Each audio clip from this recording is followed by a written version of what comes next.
Nós vamos meditar então na palavra de Deus. Queria que você abrisse em Isaías, no capítulo 6, livro de Isaías, capítulo 6. Nós vamos meditar um pouco na palavra. Depois nós vamos participar juntos então da ceia do Senhor. Amém? Quem está feliz aí, diga amém. Isso aí. E se não está feliz, você vai sair daqui feliz em nome de Jesus. Amém? Texto de Isaías 6, na Nova Almeida. Assim que você puder, eu sei que a igreja está cheia, bênção de Deus, mas assim que você puder, fica no teu lugar, né? Te senta no teu lugar, fica aí bem aconchegado, né? Para que todos nós possamos meditar na palavra de Deus. No ano da morte do rei Uzias, eu vi o Senhor assentado sobre um alto e sublime trono, e as abas de suas vestes enchiam o templo. Serafins estavam por cima dele, cada um tinha 6 asas, com 2 cobria o rosto, com 2 cobria os pés, e com 2 voava. E clamavam uns para os outros, dizendo: Santo, Santo, Santo é o Senhor dos exércitos, e toda a terra está cheia da sua glória. Os umbrais das portas se moveram com a voz do que clamava, e o templo se encheu de fumaça. Então eu disse: ai de mim, estou perdido, porque sou um homem de lábios impuros, e habito no meio de um povo de lábios impuros. E os meus olhos viram o Rei, o Senhor dos exércitos. Então um dos serafins voou para mim, trazendo na mão uma brasa viva, que havia tirado do altar, com uma pinça. Com a brasa tocou minha boca e disse: eis que esta brasa tocou os seus lábios. A sua iniquidade foi tirada e o seu pecado perdoado. Obrigado, Senhor, por tua palavra, tua poderosa e preciosa palavra, que ela venha atingir profundamente os nossos corações e que cada um aqui possa acolher com mansidão a tua palavra, Senhor. Fala conosco, Espírito Santo, tu és bem-vindo, em nome de Jesus, amém.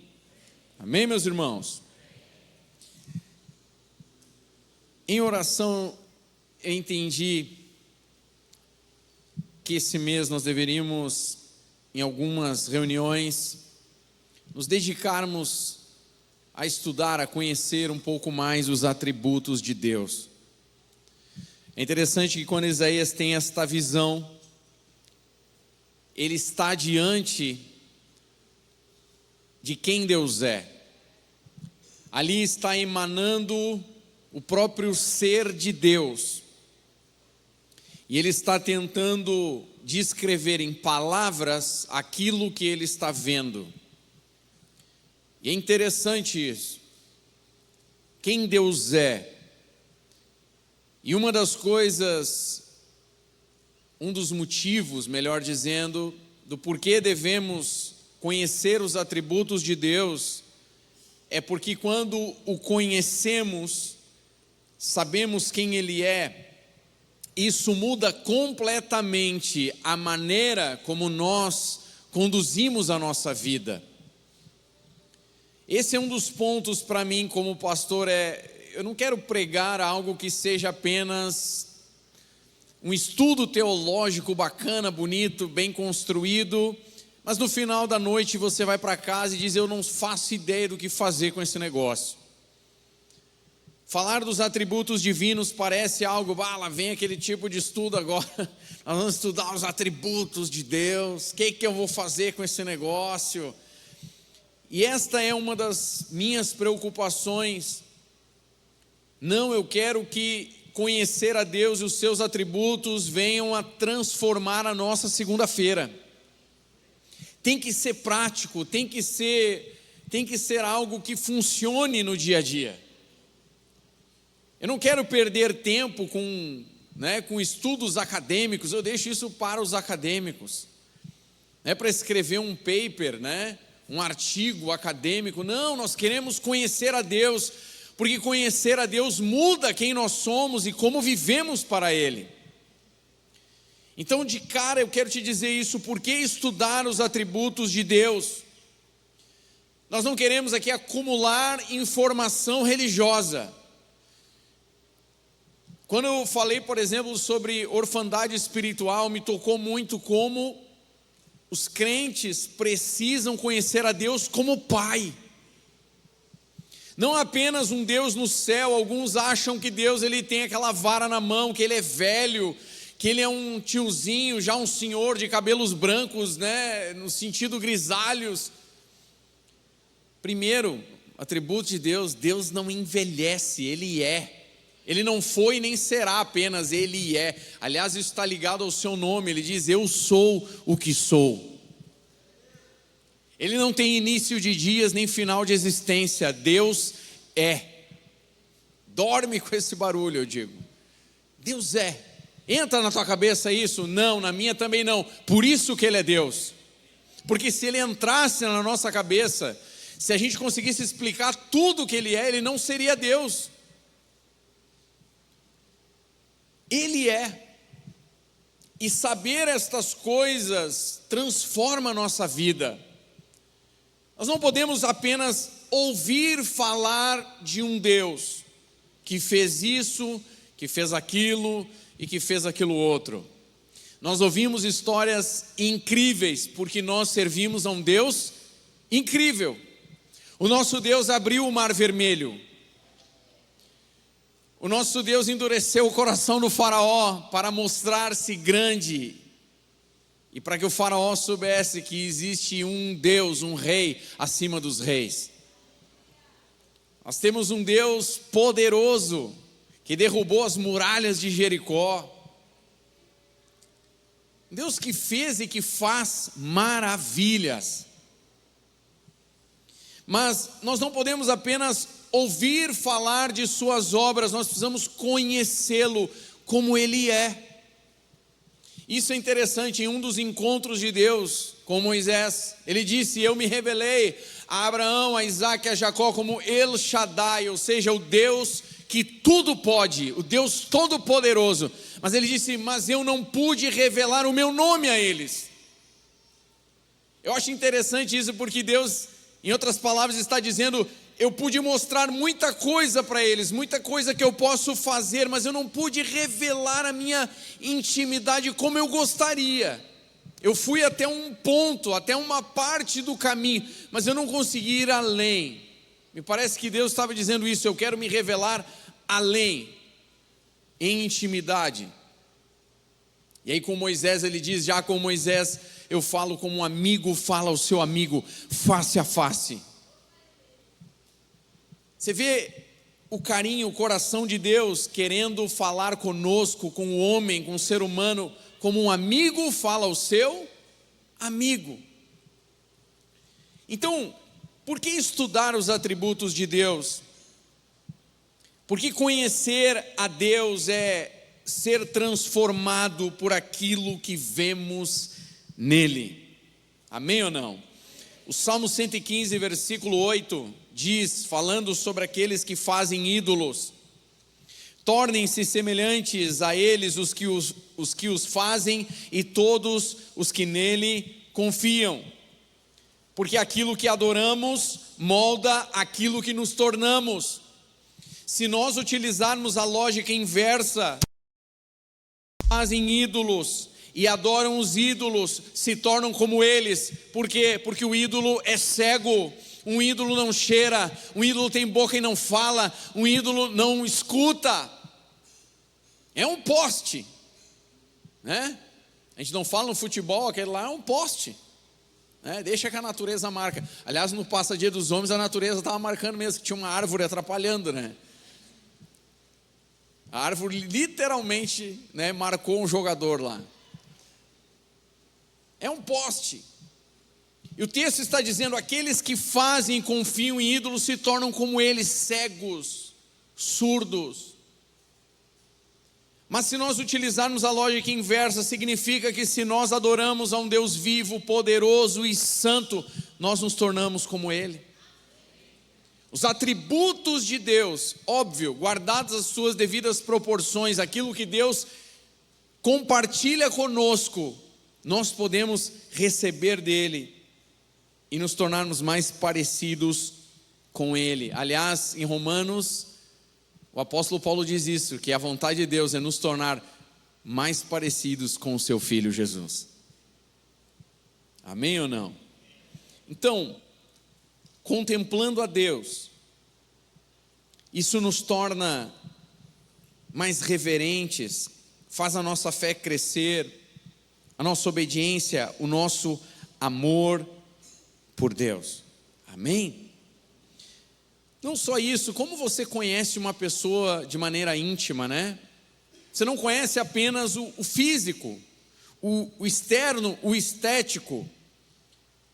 Você sabe como é o formato do nariz, da orelha, ok, tudo isso é bom, é importante, é inicial, mas quando nós falamos, eu conheço bem o fulano de tal, nós geralmente não estamos dizendo, né, eu sei qual é a cor do cabelo apenas, ou a cor dos olhos, ou que peso tem, ou que número calça. Nós estamos dizendo, eu conheço o temperamento, eu sei o que ele diria nesse momento, eu sei que decisão ele tomaria. E este é o ponto, conhecer os atributos de Deus não é apenas ouvir falar de um Deus poderoso que faz isso ou faz aquilo, mas é saber como Deus age no dia a dia, o que ele fala, o que ele pensa, e isso nos transforma, amém ou não? Conhecer a santidade, a soberania, a graça, a justiça, o amor, a misericórdia, tudo isso revela quem é o nosso Deus. Nós não temos uma imagem de Deus, Ele nunca quis isso. Nós não temos uma imagem como Deus é fisicamente, mas a Bíblia revela como Ele é, como são os seus atributos. E aí nós falamos não de um Deus de longe, mas de um Deus de perto. Tinha um pai de um amigo meu que sempre dizia, né, ele folgava um pouquinho nos crentes, estava em um processo ainda, né, e aí ele dizia, vocês oram e vocês dizem, meu Deus. Eles falam, vocês são egoístas, né, fazendo piada, vocês são egoístas, tomam Deus para vocês. Não, é que o nosso Deus é um Deus pessoal, Ele quer ser chamado de nosso Deus, meu Deus, o Deus de Abraão, o Deus de Isaac, o Deus de Jacó. Ele quer ser o Deus do Paulo, do Pedro, né, da Maria. Ele quer ser o nosso Deus. Ele se revela assim. É algo pessoal. Não é um Deus longe, mas um Deus de perto. Mas para que Ele seja um Deus de perto, eu tenho que conhecer os seus atributos. E isso muda a segunda-feira. Isso muda o nosso dia a dia. Não é algo distante, longe, não, é um Deus de perto. A revelação de Deus, ela sustenta, ela molda, ela transforma a nossa vida diária. Quem está entendendo aí pode dizer amém. Então, os atributos de Deus não é para ser uma aula, uma doutrina apenas, mas um chamado para voltarmos os nossos olhos ao Senhor. Isaías, ele tem uma visão e ele vê o santo e os serafins declarando, santo, santo, santo é o Senhor dos exércitos. Automaticamente ele olha para si e ele diz, olha, agora acho que acabou para mim. Eu, alguém impuro e pecador, vi o santo, o todo-poderoso. Então ele vendo os atributos de Deus, passa a olhar para si, vendo os seus pecados, a sua sujeira, a sua impureza, reconhecendo a sua pequenez diante da grandeza de Deus. Então, os atributos de Deus nos chamam para esse lugar. Em um tempo de confusão, de ansiedade, de corrupção, de cansaço, de perda das referências, a igreja precisa redescobrir quem Deus é. Eu gosto de manhã, quando eu levanto, enquanto eu estou tomando um café, vejo as notícias, coisa de velho, né? Eu ligo o jornal e fico assistindo algumas notícias, sabendo o que está acontecendo no mundo, tal. A maioria das vezes eu descubro que não perdi nada de importante, mas tudo bem. Só que quando você fica assistindo as notícias, se o teu coração não está no Senhor, começa a vir uma ansiedade, né? Porque a notícia é assim: olha, o Estreito de Hormuz está fechado, a coisa vai piorar, e vai faltar combustível, e vai aumentar o preço disso, daquilo outro, e o diesel, e não sei mais o que, e tal, e guerra não sei mais aonde, e guerra de novo não sei mais aonde, e fulano, e beltrano, e isso, e aquilo outro. Se você não coloca os teus olhos em um Deus que está acima dessas coisas, começa uma ansiedade. Mas como nós temos esta oportunidade de conhecer a Deus, um Deus não de longe, mas um Deus de perto, nós podemos dizer: mas o meu Deus continua no trono. Pode ter corrupção, cansaço, perda de referência, problema na economia, crise aqui, crise lá, crise não sei aonde, isso, aquilo, não sei. Mas uma coisa eu sei: o meu Deus continua reinando, e Ele não perdeu o controle e nunca perderá. Este é um ponto importante. Vários estudiosos falam disso. Quando Isaías começa esta visão, ele diz: no ano da morte do rei Uzias, porque este rei foi um rei importante. O rei Uzias não é só para marcar o calendário, para sabermos que ele teve esta visão no ano da morte do rei Uzias, mas é porque isso era impactante para Isaías. Este rei foi um rei importante, também chamado de Azarias, em 2 Reis 15. A história dele é mais detalhada em 2 Crônicas 26. Uzias foi um rei forte, ele fortaleceu Jerusalém, reorganizou o exército, construiu torres, desenvolveu armas, ampliou a agricultura e venceu batalhas. Em 2 Crônicas 26, 15 diz que a sua fama se espalhou para longe, porque foi maravilhosamente ajudado, até que se tornou forte. Sua grandeza não nasceu dele, ele foi ajudado por Deus. Mas quando Uzias se tornou forte, o coração dele se exaltou. Ele entrou no templo para queimar incenso, uma função que não pertencia ao rei, mas aos sacerdotes. Ele ultrapassou limites sagrados, ele resistiu à repreensão e terminou leproso até a morte. Isso aqui chama atenção, porque Uzias foi um rei forte, um rei conquistador, um rei que trouxe grandeza a Judá, trouxe grandeza ao povo de Deus. E me parece que Isaías estava aqui olhando o que estava ao seu redor, as circunstâncias. Poxa, morreu um rei forte, um rei grande, e agora o que será de nós? Mas o interessante da visão é que ele vê o Senhor no trono, como se o Senhor Deus estivesse dizendo: cara, não te preocupa com o que está acontecendo na terra, aquele que reina de verdade continua no trono. É interessante isso. No ano da morte do rei Uzias, eu vi o Senhor aonde? Assentado sobre um alto e sublime trono. O nosso Deus, Ele reina, Ele está no trono.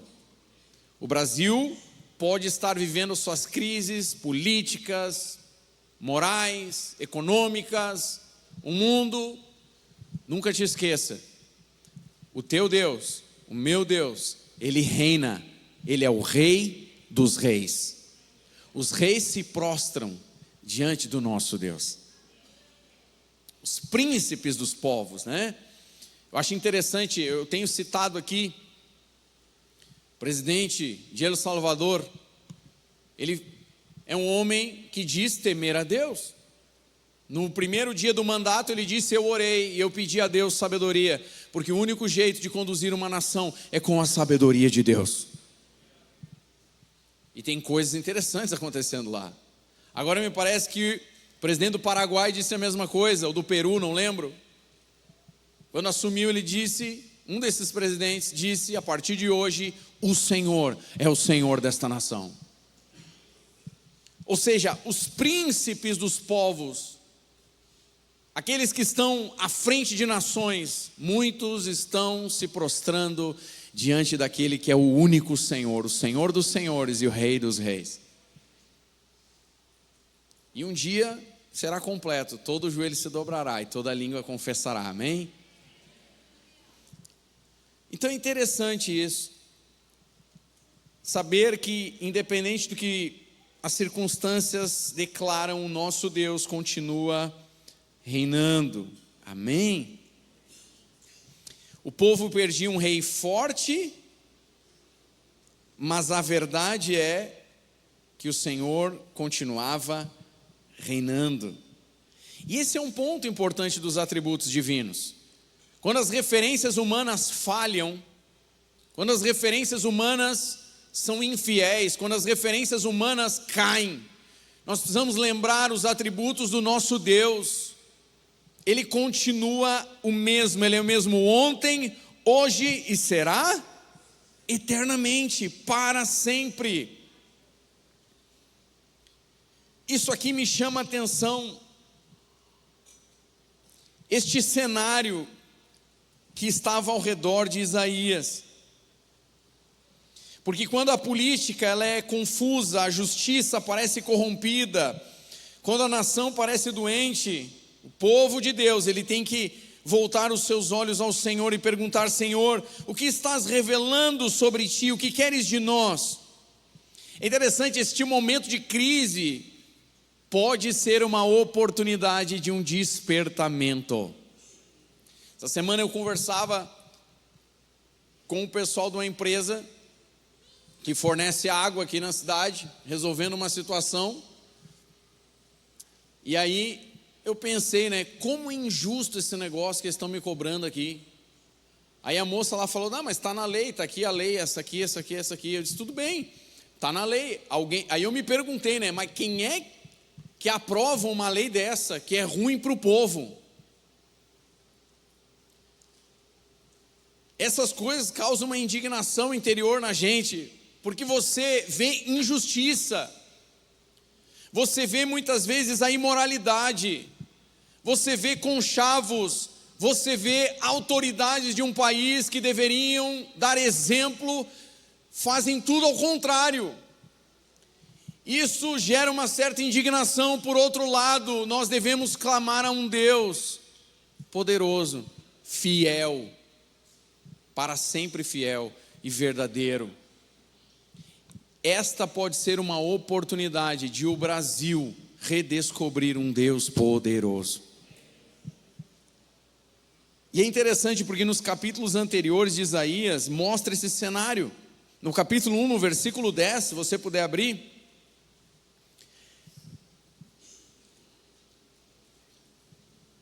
o Senhor está falando através do profeta, e ele diz: príncipes de Sodoma, escutem a palavra do Senhor. Povo de Gomorra, dê ouvidos à lei do nosso Deus. Você sabe que Deus está falando aqui com o seu povo, mas ele está chamando os príncipes, ou seja, os líderes do povo, de líderes de Sodoma, e ele está chamando o seu povo de Gomorra. Por quê? Porque Sodoma e Gomorra sempre foram a referência de toda imoralidade, sujeira, impureza e pecado. Deus está dizendo: este povo é um povo pecador, corrupto. Imagina, Deus está chamando o seu próprio povo de Sodoma e Gomorra. O Senhor diz, versículo 11: de que me serve a multidão dos sacrifícios que vocês oferecem? Estou farto dos holocaustos de carneiros e da gordura de animais cevados. Não me agrado do sangue de novilhos, nem de cordeiros, nem de bodes. Era a maneira como eles adoravam a Deus naquela época.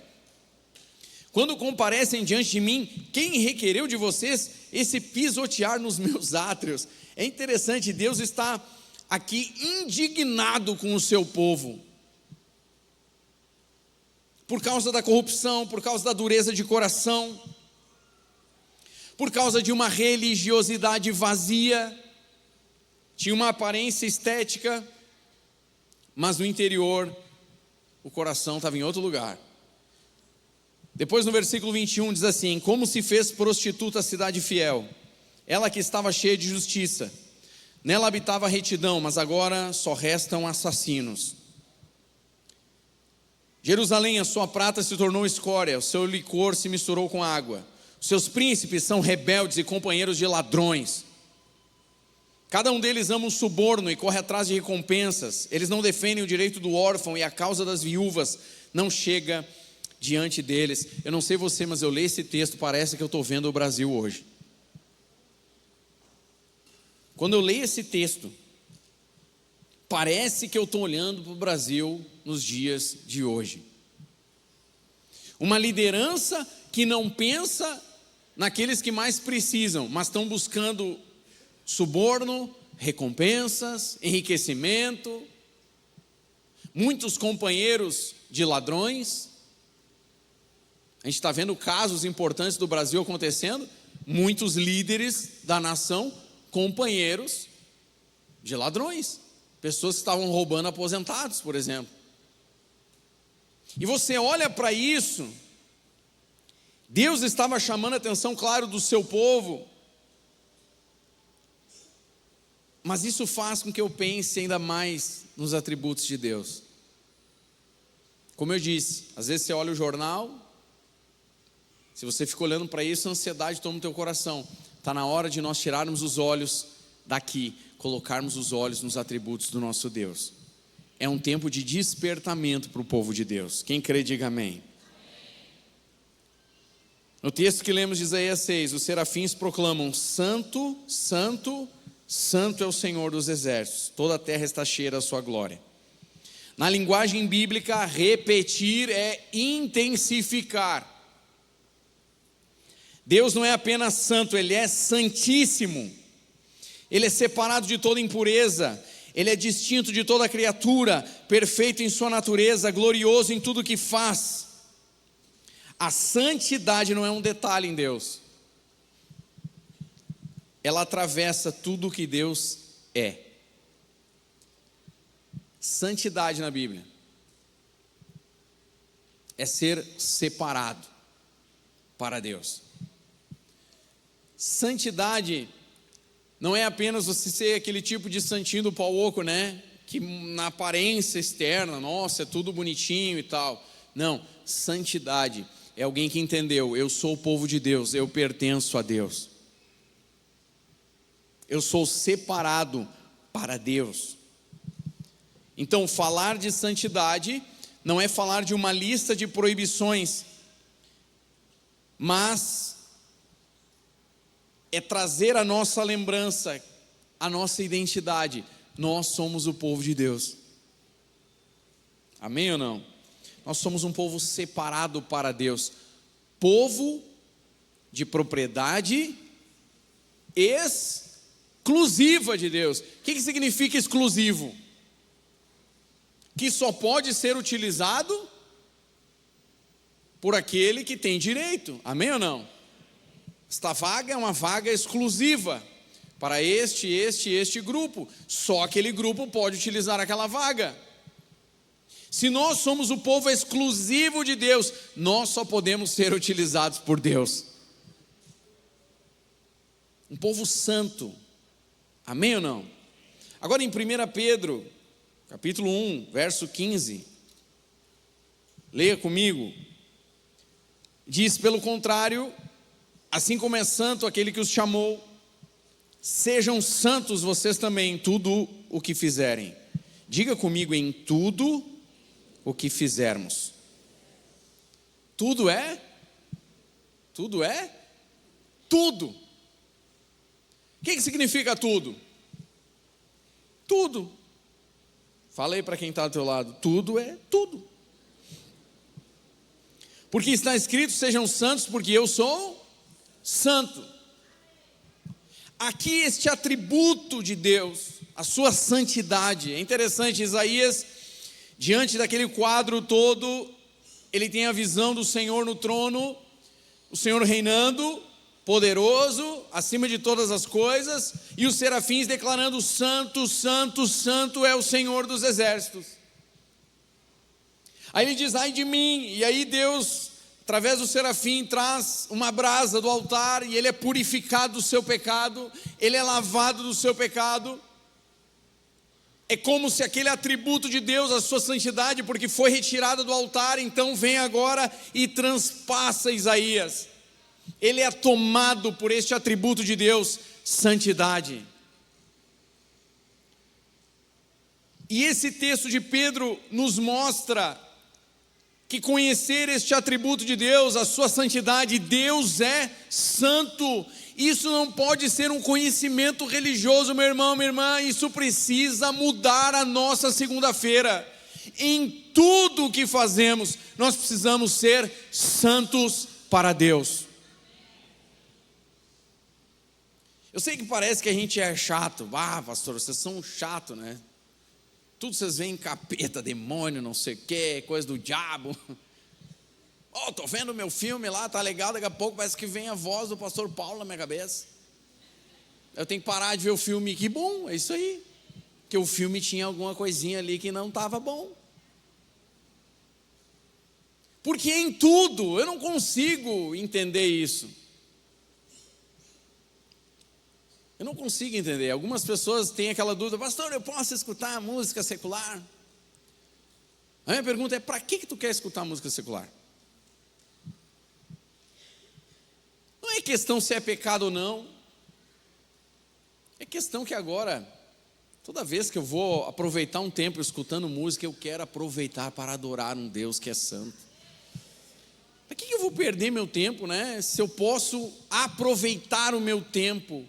Porque agora em tudo que eu faço, eu quero estar perto do meu Deus, que é santo. E aliás, a música é algo tão importante, né? A gente vê isso em toda a Bíblia. Os Salmos é um livro de canções de Israel. Quando você lê Salmos, você está lendo canções. São músicas que eles cantavam. Isso é tão importante. Me parece que a música nasceu no céu.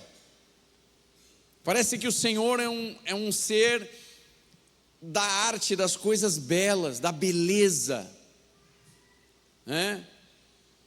A gente tenta representar o divino da melhor forma possível, mas ainda eu tenho certeza que está muito aquém da realidade, da verdade. Você tem aquelas pinturas, né? A Capela Sistina tem aquela pintura de Michelangelo, é algo incrível. Você fica olhando aquilo, né? Você pode passar o dia todo contemplando aquele negócio, mas ainda está muito aquém do que é a realidade do nosso Deus, dos seus atributos. Só que esses atributos, como diz Pedro, precisam perpassar o nosso dia a dia. Em tudo o que fazemos, nós devemos fazer como os santos que são separados para Deus. Amém ou não? Amém ou não? Então, o chamado de Deus, conhecer os seus atributos, não alcança apenas o entendimento teológico, religioso, alcança o nosso modo de viver. Amém? Então, a santidade, que é um dos atributos de Deus, ela não é uma experiência limitada hoje à noite, mas amanhã, quando você estiver no trabalho, você tem que lembrar uma coisa: Deus é santo. Amém ou não? Aí vem a oportunidade de tirar uma vantagem, vem a oportunidade de pecar, vem aquele convite para alguma coisa que você sabe que vai terminar em algo errado, você deve lembrar: eu sou santo, separado para Deus. Amém ou não? Então, nas conversas dentro de casa, na integridade das decisões, na pureza do secreto, no domínio próprio, nos conflitos, na fidelidade quando ninguém está vendo. O pastor não está vendo. O pastor não está vendo, não tem problema. Fazer assim, dar o meu jeitinho e tal. Não esquece, Deus te chamou para que você seja povo exclusivo dele. E Deus não se mistura com sujeira, com impureza e com pecado. Sejam santos, porque eu sou santo. Deus está chamando um povo dizendo isso: sejam santos, porque eu sou santo. Então, uma igreja que contempla um Deus santo, que contempla os seus atributos, não pode tratar a vida cristã apenas como algo de aparência. Esses atributos de Deus têm que tocar o casamento, a criação dos filhos, o uso do dinheiro, as amizades, os negócios, as palavras, o serviço. Tem que tocar o nosso dia a dia, irmãos.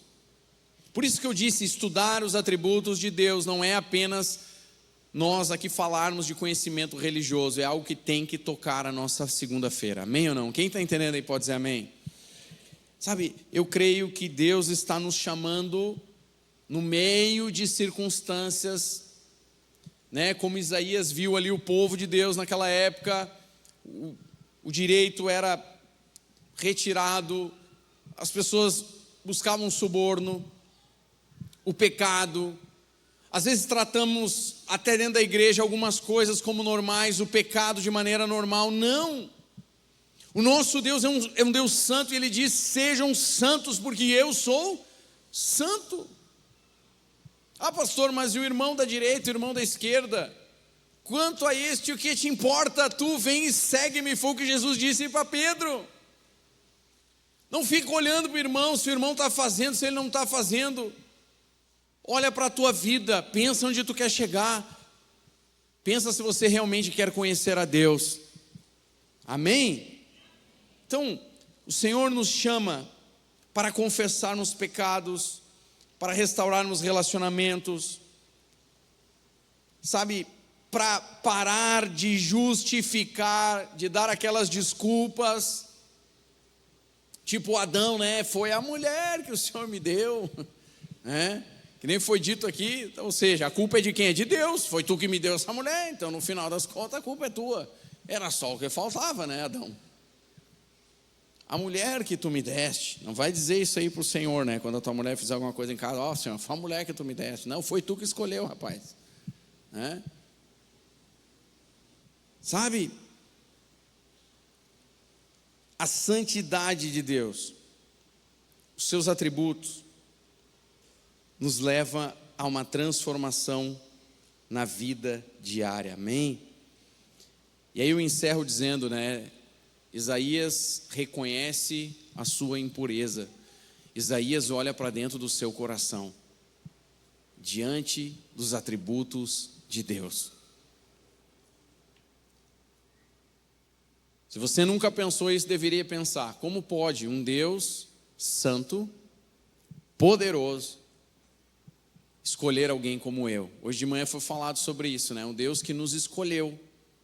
Como pode um Deus santo, poderoso, escolher alguém como eu, pecador, fraco, falho? Mas Ele nos escolheu para nos transformar. Como Jesus disse àquela mulher: ninguém te condenou? Não, nem eu. Vai e não peques mais.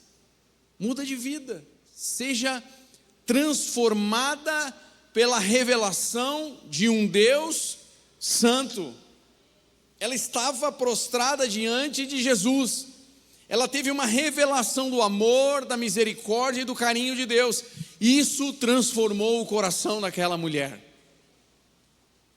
Os atributos de Deus nos transformam. Amém ou não? Então o profeta, ele reconheceu sua impureza, mas o Senhor providenciou purificação.